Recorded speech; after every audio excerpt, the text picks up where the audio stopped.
কবরের আযাব কত কঠিন, সইতে আমি পারিব না। মৃত্যু যন্ত্রণা কত কঠিন, সইতে আমি পারিব না। ওগো দয়াময় হে রহিম, চাই যে শুধু তোমার করুণা। কবরের আযাব কত কঠিন, সইতে আমি পারিব না। মৃত্যু যন্ত্রণা কত কঠিন, সইতে আমি পারিব না। চলে যেতে হবে যেই ঘরে না থাকবে কোনো আলো, না থাকবে কোনো বাতি, না থাকবে কোনো বিছানা, না থাকবে কোনো লেপকেথা, কিছুই থাকবে না। ওখানে যখন আমরা যাব, যদি আমাদের আমল ঠিক না থাকে তাহলে কিন্তু আমাদের জীবনের 12টা বেজে যাবে। আর কিন্তু যদি আমাদের আমল ঠিক থাকে তাহলে কিন্তু আমরা সেখানে উদ্ধার পেয়ে যাব, পার পেয়ে যাব। তাই আমি বলি প্রিয় ভাইরা, এই পৃথিবী ছেড়ে আমাদেরকে একদিন চলে যেতে হবে। এই পৃথিবী আমাদের থাকার জায়গা না। আমরা এই পৃথিবী ছেড়ে চলে যাব, আমাদেরকে মরণ নামক একটা বিষয় গ্রাস করবে, তাই না? মৃত্যুবরণ করতে হবে। এই যে মৃত্যুর যন্ত্রণা, আপনারা জানেন মৃত্যু যন্ত্রণা কত কঠিন? How hard is the pain of death. মৃত্যু যন্ত্রণা কত কঠিন কেউ বলতে পারবেন? এনিওয়ান? না। কারণ যেই যন্ত্রণা মানুষের প্রাণ কেড়ে নেয় সেটাই তো মৃত্যু যন্ত্রণা। তাহলে একটা মানুষ মৃত্যু যন্ত্রণা পাওয়ার পর সে তো আর পৃথিবীতে থাকে না, ও তো চলে যায়। তাহলে পৃথিবীতে থেকে ও চলে যাচ্ছে, তাহলে ও কি করে পৃথিবীর আরেকটা মানুষকে এসে পরবর্তীতে ব্যক্ত করতে পারবে, ভাই আমি একদিন মরলাম তো বুঝতে পারলাম যে মরার যন্ত্রণা কত। কারণ মরার পর তো পৃথিবীতে আর কেউ ফিরে আসে না, আসে না। ও তাই বলি যে মৃত্যু যন্ত্রণা আমরা কেউ বলতে পারবো না। তাই আমাদেরকে মনে রাখতে হবে যে আমাদের পরের বিষয়গুলোকে কিন্তু আমাদের জন্য বড় কঠিন। আমাদের মরতে হবে, মৃত্যু যন্ত্রণা সম্পর্কে আমাদের কোনো ধারণা নাই।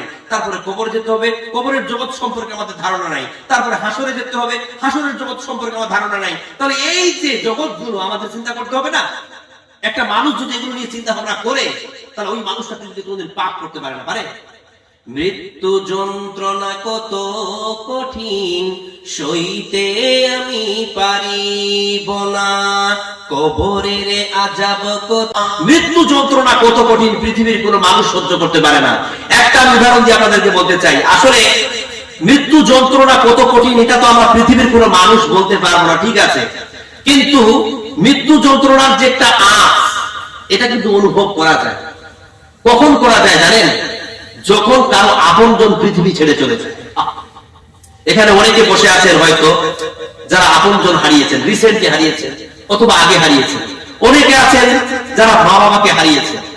যখন তার মা বাবা এই পৃথিবী ছেড়ে চলে যাচ্ছিল বা চলে গেল, ঠিক সেই মুহূর্তের কথা একটু চিন্তা করে বলুন তো, যে ওই সন্তান তখন কি করতেছিল, ওই সন্তানের অন্তরে তখন কি বইতেছিল, আপনি একটু বলুন তো প্রিয় ভাইরা আমার।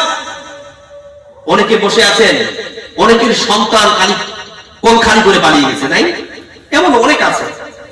যুবক সন্তান, যুবতী মেয়ে, যুবক ছেলে, বাবা মা বৃদ্ধ, হঠাৎ অ্যাক্সিডেন্ট করে মারা গেছে, হঠাৎ কোনো একটা কারণে মারা গেছে। এবার বলুন ওই বাবা মা কি করে নিজের ধৈর্যের ভাগ ধরে রাখতে পারবে? এই যন্ত্রণাটা কি করে সহ্য করতে পারে যে আমি একজন মা, আমি একজন বাবা, আমি বেঁচে আছি, আমার বয়স অনেক হয়ে গেছে, আর আমার যুবক ছেলে, আমার যুবতী মেয়ে সে চলে গেল। তার যে মৃত্যুর যন্ত্রণা, তার একটা আঁচ কিন্তু সে পায়। তাই এটা আমি মনে করি যে যখন পৃথিবীর কোনো মানুষের আপনজন চলে যায়, একদম নিকট আত্মীয়, একদম কাছের মানুষ, হয়তো স্বামী চলে গেছে, স্ত্রী চলে গেছে, সন্তান চলে গেছে, ভাই চলে গেছে, বোন চলে গেছে, মা বাবা চলে গেছে, ওই মানুষটাই কেবলমাত্র বলতে পারবে যে মৃত্যু যন্ত্রণাটা কত কঠিন হতে পারে। বিশ্বাস করুন আমার মুসলমান ভাইরা, আমি অনেক অনেক মৃতের পরিবারের কাছে গিয়ে তার পরিবারকে সান্ত্বনা দিয়েছি। আমি অনেক মাইয়াতের জানাজায় অংশগ্রহণ করেছি, আমি ইমামতি করেছি অথবা মুক্তাদির কাতারে দাঁড়িয়ে নামাজ পড়েছি। বিশ্বাস করুন, বিশ্বাস করুন, কিন্তু যখন আমি আমার ভাইয়ের জানাজা পড়াই, আমার থেকে মাত্র 2 বছরের বড়, সেই দিন আমি বুঝতে পেরেছিলাম যে এই জানাজাটা আমার কাছে কত বড় কঠিন হয়েছে।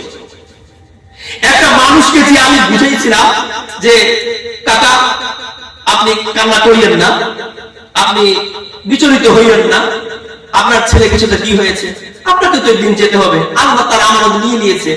এইভাবে যখন আমি আমার ওই কাকাকে বুঝাচ্ছিলাম, আরাবিয়াতের পরিবারকে বুঝাচ্ছিলাম, কিন্তু আমি আমার চোখের মধ্যে একটা জল দেখতে পাই নাই।